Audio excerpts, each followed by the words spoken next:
Welcome everyone to RC lesson number 4. Today's subject is preventing overthinking on RC questions. This is an issue that is particularly important to people in the higher scoring range, those of you already in the mid 160s or high 160s, looking to cement performance over the 170 line.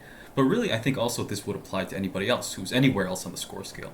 There are lots of questions where they are kind of within reach. It's not that you don't get them, and sometimes you may even be getting them right already, but you will probably be spending too much time on a certain set of scenarios when you could just pick an answer more quickly and move on. So that's really what we're going to cover today. So in these past 3 weeks that are leading up to the October 2022 exam, almost every single one of my students has asked me specifically about how to stop overthinking on RC answer choices. I do want to note that this is a fairly limited problem in terms of raw number of questions. Now, for my students in particular, this will maybe result in 1 to 2 more correct RC responses. So this isn't going to alone drastically change your RC raw score. But there is a big benefit of doing this, and that is that preventing overthink is a kind of a passive whole section sort of thing. If you can stop overthinking on questions that you would have answered correctly anyways, you'll save time and energy, and we can all use more of that on RC. So, in another case of viewers slash students giving me feedback that results in a video for the rest of you, a viewer turned student brought me the RC section from PT91, which I had seen before in bits and pieces. And this entire section turned out to be a nice cross section of these various forms of overthink that I often have to go over. So, for the convenience of making this video and for you guys to follow along, I decided now that I've seen that one RC section from PT91 is indeed a good one for discussing this. That's what we'll be working on. And I would like to note that for this particular viewer turned student in question, he actually -1 this section. He got all of them right except for just one question. So for him, preventing overthink is almost purely to gain the passive benefits that I mentioned, those section-wide savings of time and energy that should result in overall a more stable and higher general performance on RC. So to begin, we'll be going over what I consider the 3 common forms of overthink. And the first one is this. It's when your grasp of the passage as a whole, or perhaps it's just the specific issue raised in the question, is weak. That often leads to overthinking. So you're starting a question, either your understanding of the passage is weak or the question itself is weak, and then you just start with the answer choices and you look at A, you have a WTF reaction. It could go either way, but you're not sure you're assessing it right. And while it doesn't completely stop you cold and you don't panic and rethink your life choices, it's not that level of crisis, you do get briefly trapped in a mild loop of what do I do, I don't know what to do with this, on answer choice A and maybe even answer choice B, and you begin to lose speed. The solution for this one is pretty straightforward. Just be okay with that state of ignorance and continue with the rest of the choices. This is because chances are that once you see all 5 answers, you will have a better frame of reference to judge the early, what the hell do I do? I don't know, those questions. You'll have a chance to reframe those, and your judgment of them will be better once you've seen all of them.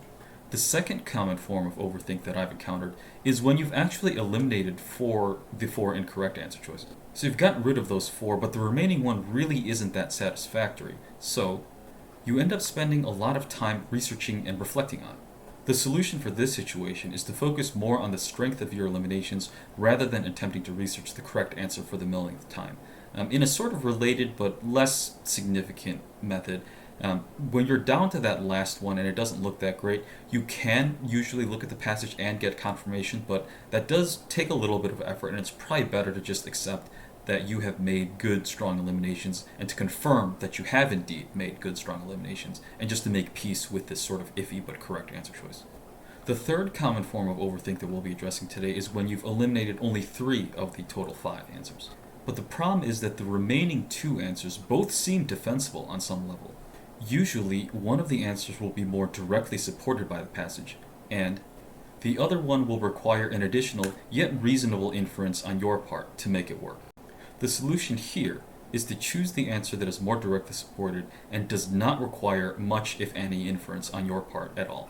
So before we get into the material in earnest, because my priority is to cover all of the 3 overthink types that we just went over, that are spread out over more than one passage, I'll be skipping analysis of the overall passage for this lesson. Again, we are going to be working out of PT 91 and section 4, which is the RC section. But I'll be skipping the usual analysis of the paragraph by paragraph thing that I usually do for RC lessons.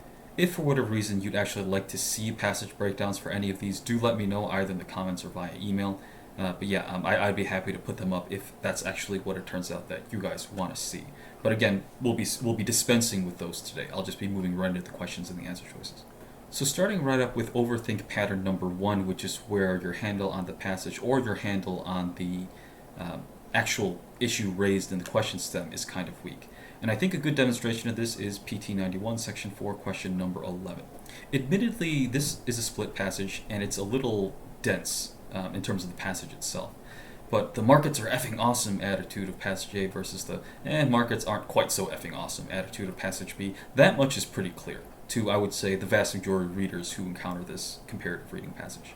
If there's anything confusing about this question, it's that you really don't have a frame of reference for judging the analogies that are presented by the first few answer choices. So speaking of which, let's get into those answer choices. Starting right up with A. When you look at it, it seems okay, I guess. The first part of A, the future of computing, arguably reflects passage A's positive tone, at least it doesn't really seem to go against it. I say this because if something is presented as the future, without being called something like the bleak future or the dark future or basically the, insert negative adjective here future, it could arguably be seen as a positive development. So leaving that mild stretch about the first part aside, moving on to the second part of A, which tells us the futurist's sorry track record. This part seems suitably negative to reflect the kind of negative tone of passage B, which was much less impressed with the ability of markets to perform predictive tasks. The real problem is I'm just not sure what call to make because, like I said, I was kind of looking for a really cheerleadery positive tone to reflect passage A and a suitably opposing negative tone for passage B, and I got the negative part, but I wasn't quite sold on the positive thing, and also just in general, these analogy questions are always a little bit dangerous, right? So I wasn't sure what call to make on this. So the solution is just don't make the call now. Move on to B and just keep going until we have more information and a better frame of reference to make that final choice. So now moving on to B, this one seems marginally less okay, but I'm still not quite comfortable dealing with this one entirely yet either. So again, I'm running into the issue here that the first part isn't that cheerleadery, and interestingly, that makes me think the first part of A really does have that same issue. I kind of made excuses for it last time, but it seems less feasible this time. Is this really overtly positive enough to reflect passage A? That is a question that I have. And the more I think about it, on second thought, I can imagine that the LSAC might give us 5 answer choices, where none of them are overtly praise-laden. I have seen them do that kind of thing before, where I thought a passage was being quite positive and quite glowing and quite optimistic about a subject, but the LSAC chooses to describe it a little bit more objectively than that. So it's a moment. There's a lot of variability that's out there. And so now moving into the second part of choice B. The second part isn't particularly negative either. But because it invokes the concept of error, maybe it's sufficiently focused on a drawback of the whole thing, even if it's not explicitly negative in tone. And just like with what I was thinking about part 1 of this answer, I'm beginning to fear that I've been too sucked into the whole passage A happy, passage B is a hater breakdown, and that the LSAC wants me to take a more objective tone on both ends. So these are the kinds of things that I'm thinking about as I'm moving through. So because of this uncertainty, just like I did with A, I'm going to leave B on the board and keep going until I get a better frame of reference. So I have done quite a bit of thinking, actually, if you really want to get down to it, but there's just no need to do any extensive soul searching. I am just acknowledging these various issues and fears that I have, but I'm not letting it stop me. I'm just making a note of them. I'm saying that, okay, I'm beginning to see some elements may or may not be lining up with what I was wanting. I am aware that maybe what I want is actually not correct, that the LSAC might want me to look at it a different way. But that's not going to stop me cold. I'm not going to keep looping back and forth between A and B. I'm just going to be like, okay, that's just the state of my lack of knowledge on A and B. There are things that sound good, there are things that sound bad. I'm not going to stop here. I'm just going to keep moving. And that's the key. And finally, when we get to C, my decision to not overthink A and B and just kind of keep pushing onwards is finally paying off a little bit. We're going to make some headway on this one. So, as with A and B, the first part of C isn't that cheerleadery either. But what I got out of B so far, and A as well, is that maybe it need not be. At the very least, it seems to present forward progress in the field, and that's positive enough for me. So the pace of computer innovation, it's not negative. It's just saying that something is happening. Things are kind of moving forward, and I'm just gonna say that is probably close enough. If I'm forced to pick this answer choice, that part I'm not really gonna challenge. And the second part of C raises a question that is, in fact, negative, but really when I look at it more closely, I don't like it. So when I compare the first part of C versus the second part of C, this is what I get. The first part is like, yay, progress with subject X, versus the second part, which says, will we stop making progress with X? So while that question raised in the second part of C, is somewhat negative, it's not that optimistic. It's asking if the progress that the first part of part C is happy about is actually going to come to a screeching halt. I really don't think that opposition between, yay, we're moving forward with X versus will we ever stop moving forward with X, I don't think that opposition reflects the position of passage A versus passage B. Passage A had a lot of faith in the capacity of predictive markets. And passage B had a lot to say about how markets are not predicting the future so much as they are just reflecting an imperfect and malleable present. That seems to me quite different from the question opposition that I just laid out for answer choice C. But more importantly, what I noticed is that I didn't really have this same ability to make a clear oppositional summary of answer choice A and answer choice B. And I realized that I was able to make the above assessment that I did for C because both the first and second parts of answer choice C are explicitly about the same issue X, i.e., the computer innovation. And looking back at A and B, I noticed that answer choice A shifts from a yay computing to futurists suck sort of tone, while answer choice B shifts away from yay computers predicting elections to predicting elections has some built-in error. So I'm seeing something quite different here. So unlike C, which is consistently at least talking about the same base subject matter between its beginning part and its second part, A and B don't really even do that. They seem to be talking about two different things entirely between part 1 of A and part 2 of A, as well as between part 1 of B and part 2 of B. So at this point, I'm feeling pretty negative about A, B, and C, but I do want to look at D and E before taking any further concrete actions as to selections or eliminations. Now, thankfully for B, we finally catch a break and we get to eliminate this one because it's just bad. So just like we've seen in A through C, the first part isn't that cheerleadery, but so far none of them have been, so I'm getting more comfortable with the idea that this might be okay. The second part of D, though, is the what's wrong about it. It's because it's completely out of line with passage B. So the first part of D is all like, yay, computers guessing stock prices, woohoo.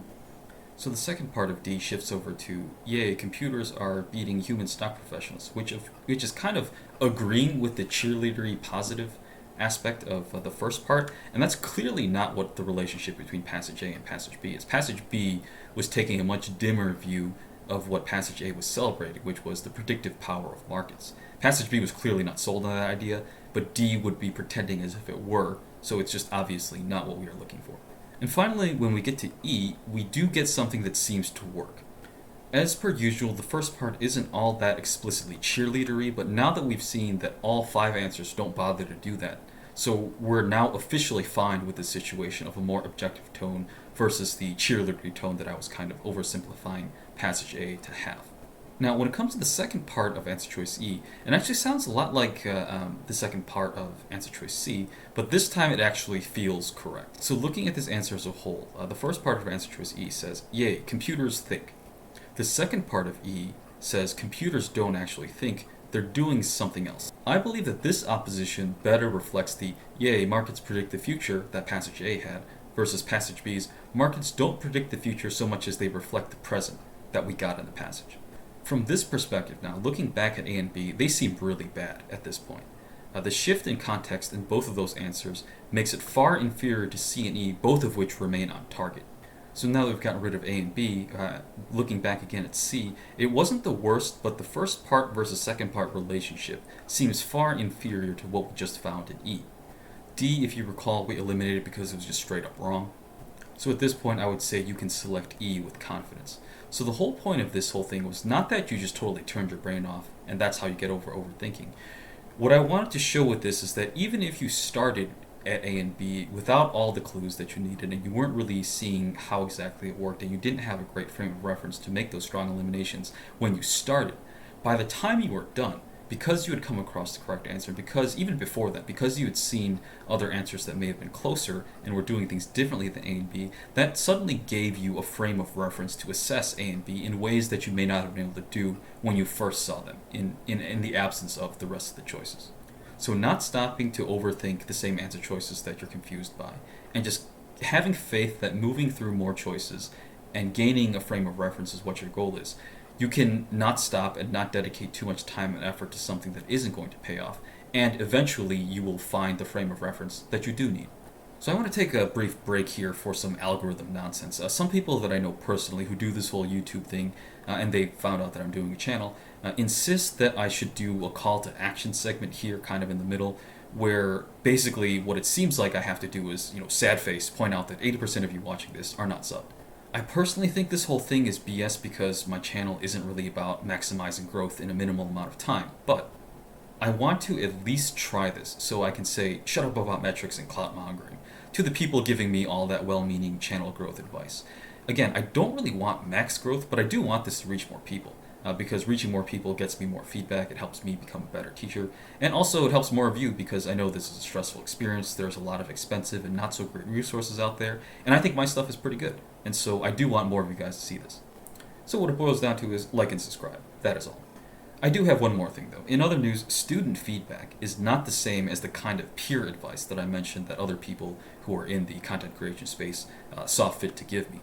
I genuinely do value your feedback and criticism, and every bit helps. So keep that coming. So yeah, just because I took that kind of dismissive tone about people trying to give me advice that I thought wasn't relevant, that does not apply to you guys. Everything that I hear from you guys in some way helps me. So keep reaching out, keep talking to me. I look forward to it.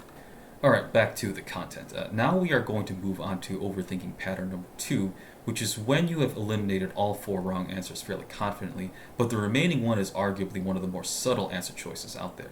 And I think from the same prep test, so PT 91 section 4 question 16, I believe that this is a fairly good example of that situation. So moving right along through our choices, answer choice A. This one, my response is flat no. The whole splitter thing is still controversial, meaning that the splitter's favored phylogenetic concept, which I'll abbreviate to PC for the rest of the slide, hasn't convincingly supplanted the lumper theory. Otherwise, there really would be no debate, no controversy, right? B is also a no. The late Sibley is, of course, dead, because that's what late means, right? But there's no mention of PC as a result losing steam. If anything, we're told that it's getting more popular at the end of paragraph 1. C is another pretty easy no. We don't even talk about the other sciences as far as I can recall, so this is just out there. D is a maybe. If PC is getting increasingly popular, as paragraph 1 suggests, I guess that means, by definition, that more people like it now than they did in the past, because if it's more popular than it was in the past, then that's quite literally, I guess, what that means. So it seems factually correct, but I can't blame you if you still feel it's weird, because it kind of is. But despite these doubts, if you move on to E is another flat no. There is zero indication that the late Sibley pioneered PC at all. So the result is that D is the only one that works, and a minimal amount of analysis confirms that it's also factually accurate. So weird, again, they could have just said it's more popular rather than saying more people like it now than they did in the past. But, those two things definitionally at least still line up. But as I've said a couple times already, it's still probably intentionally weird way to avoid saying increasingly popular so as not to make this a too obvious correct answer choice. If you're still not convinced that D works, though, then at this point just go back and check the others. Just a quick look at the rest should confirm that there's really no room for interpretive error on your part. These are all pretty simple statements, and they're just flat out wrong for one reason or another. So really just pick D, guys. That's what it comes down to. Yeah, it can be weird picking an answer choice that is, at least it seems to me, to be designed to be intentionally not quite on point. But if you look at it, even for a little while, it actually is on point, but more importantly, the rest are clearly not what you're looking for. So as uncomfortable as you might be picking this one because of the weirdness that it plays with in terms of the concept of increasing popularity, it's still clearly, head and shoulders above the rest, so just pick D and be done with it. This brings us now to overthink pattern number 3, which was the one where you haven't been able to eliminate all 4, but you've eliminated 3 of them, so you're down to the last 2, and they both seem a little defensible. So that one I think is demonstrated in part by PT 91 section 4, question number 13. This question stem describes a scenario in which the Iowa market thing, which I'll abbreviate to IEM, demonstrates a sort of resilience against illicit manipulation. In fact, when you read it a little bit more closely, the whole insiders with good information quickly spread the effects of that good information to the whole market. That seems exactly on point with what passage A praises about markets. And so the viewer student who brought this question to me, as well as three other students slated to take the October and November exams of this year, they all had the same overthinking dilemma on this one: answer choice B versus answer choice D.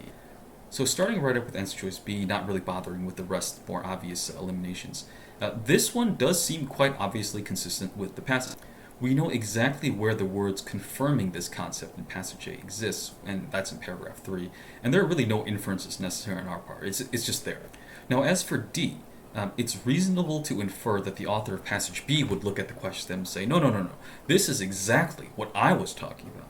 Here we see a market jumping around all over the place in response to actors who are in the presence, instead of predicting the future in sort of a stable output that doesn't change. But the key thing here to remember about D is that what we just said might be reasonable, but it is still an inference on our part. Passage B does not at any point describe what a predictive market like the IO electronic market does when it works as intended in the face of manipulation versus corrective insider info. I mean, sure, Passage B does contain that racetrack analogy, but that reflects Passage B's view that markets simply reflect present impressions of probable outcome, not the self-correcting insider information disseminating discussion that Passage A, the question stem, and answer choice B were all having. So what it comes down to is just pick B, simple as that. Now, the small wall of text that I had to put up to discuss choice D is more in-depth than any of you probably needed it to be. On test day, you should be able to recognize that D requires a reasonable inference to work, but B just doesn't require any inference at all. Unlike the other two patterns of overthink, though, I do want to go over a second question within the same section that I think demonstrates how this third pattern of overthink, where you're down between the last two answers and both of them seem reasonable, can get a little bit more complex. So unlike the question that we just saw, number 13, where the correct answer clearly did not require any real inference on our part, there was a very direct reference to it in the passage, and the incorrect answer, the trap answer, was as attractive as it was because the inference that you needed to make for it was reasonable. That's still a clear dichotomy. One of them requires an inference, the other one didn't. Just pick the one that doesn't require an inference. End of story. 27 is different. So while this one is substantially harder than number 13, which I just discussed, we can adapt the same standard to work for us. The dilemma for this question is between answer choice A and answer choice D. So A is kind of weird. General scientific principles currently qualify for neither patent nor copyright protection. Some of you might have eliminated A immediately because while we do hear that general principles are ineligible for patents, on the other hand, algorithms were presented as being kind of aligned with general principles and were therefore ineligible for patents, just like principles are ineligible for patents. But algorithms were nonetheless eligible for copyrights. So that kind of complicates things a little bit here. It's easy for us to see algorithm and kind of think general principle at the same time, and because algorithms were eligible for copyrights, that kind of attaches general principles to copyrights as well. But at best, if you were really being logically consistent, and what I mean by that is you weren't tricked by the fact that algorithms were what was discussed as having copyright protection in the passage, and this answer choice is really talking about general principles, which are not the same thing as algorithms conceptually. If you were consistent and caught that, this was still not that great. It's still a mixture of no inference needed in terms of patent ineligibility and inference needed in terms of copyright ineligibility. So moving on to D. This sounds pretty good on a common sense level. All of us know, having come of age in a time of the internet, YouTube, content creation, copyright strikes, etc., that copyrights involve requiring permission from the copyright holder. That's just IRL knowledge that we have from outside of the exam. And so since we know that the passage says algorithms should get copyright protection, it doesn't even feel like an inference to say that these specific permission requirements follow from that. But it is an inference. It is an inference. You do have to catch that. It is an inference. You have to ask yourself, anytime an answer is offered with this level of specificity, as D is, does the passage actually mention this? Does the passage mention that the algorithm underlying a copyrighted software application may be legally used in a competing software application without, may not be legally used in a competitor product without the permission from the copyright holder? That permission mechanism is something that we know about, again, from our IRL lives. But does our passage actually discuss this? If you go back and look, the answer is no. The passage only tells us that algorithms deserve copyright protection, but it does not say a word about what that protection actually entails.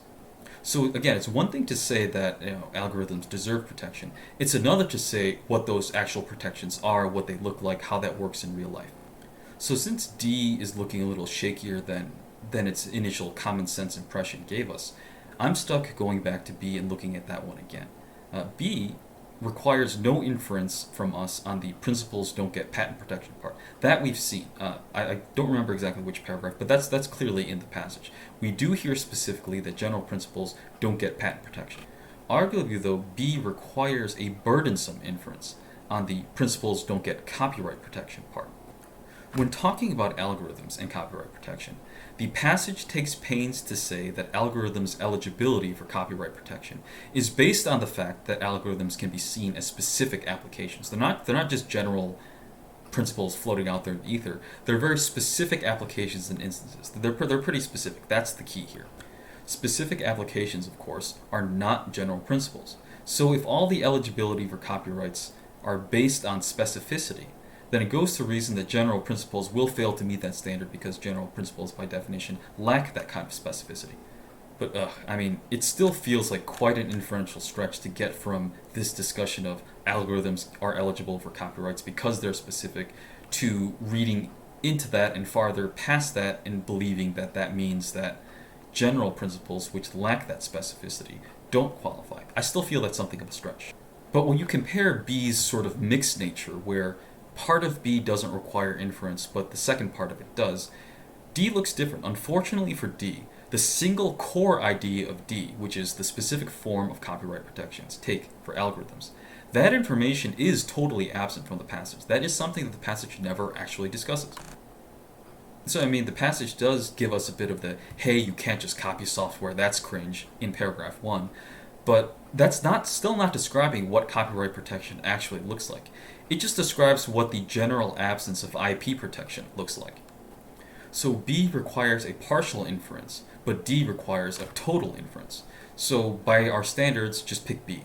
And I'm just going to say sorry, I wish I had a better, clearer explanation, but if you're looking for a pattern to cut down overthinking for a question of this grade, and I believe the data bears this out. I think the data that I had for this was from 7 Sage. This is a fairly difficult one, but the standard still works. If you're down between two answers and one of them requires more inference on your part than the other, then go for the one that doesn't require nearly as much inference. And that is unfortunately true for B. We at least know that one part of B clearly requires zero inference at all, and that's the principles don't get patent protection. The second part arguably is also in there, but maybe I think that's harder to defend. That one still may require an inference. So B is mixed. Part inference, part no inference. But D, unfortunately, is all inference. The one idea in D is that algorithms get this specific set of copyright protections. That's what it looks like. And that is something that is just not there in the passage. It's just not there. So if you're stuck between a zero inference choice and a partial inference choice in this situation, go for the partial inference choice. That's the best I can do for you. I do, in particular because of the nature of this lesson, I do want to address this potential complaint that's out there. I know. For a guy that calls himself a minimalist, there's an awful lot of talking and explaining here. And it seems especially odd for a lesson that is allegedly designed to prevent overthinking. However, I would argue that these three patterns of overthink, once you recognize them, they can become something you can just rely on, make a choice, and move on. It's all about not stopping, not spinning your wheels, not getting stuck, and just moving without falling in too deep into the rabbit hole. Also, like most things about this exam, it's easier to actually do than it is to explain. So once you kind of practice this and get to a point where you see it on your own work, it's going to come more naturally, more quickly. You're not going to have to give yourself these mental walls of text that I just had to put up on these slides here to explain my choices. And I'd also like to add the usual caveat, try this stuff out for yourself. If it works the vast majority of the time that you need it, that's great. That's kind of the point of why I'm doing this. But if it doesn't work for you, email me. To guarantee that we can resolve your issues within the boundaries of a free consultation, you can feel free to email me the specific question where you thought this lesson didn't work, and I'll be able to analyze it before we have our free consultation so we can hit the ground running and make sure that within the 45 minutes to an hour that I usually give people, you'll get a response and you'll get an answer and you'll get some actionable knowledge. And that brings us to the conclusion of today's material. As always, thanks for watching. Like and subscribe to help the channel.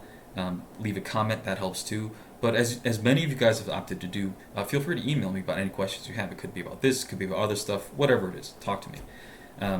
I would like to note that it's going to be difficult for me to give you. Well, I mean, it's people have already taken the exam today. Some of you are taking it tomorrow, and some of you who are overseas are taking it yet the day after and stuff. So obviously you're kind of out of time to get last minute help with the October exam. But even though we only have a few weeks late for November, I can definitely still help you guys, whether you decide to become paying students or if you just want some direction through the free consultation that I offer all of you guys. That's definitely something that works too. So don't be shy. 4 weeks isn't a whole lot of time, but 4 weeks can change a lot if you have some directed help. So I encourage you, if you are still looking for help, to reach out to me.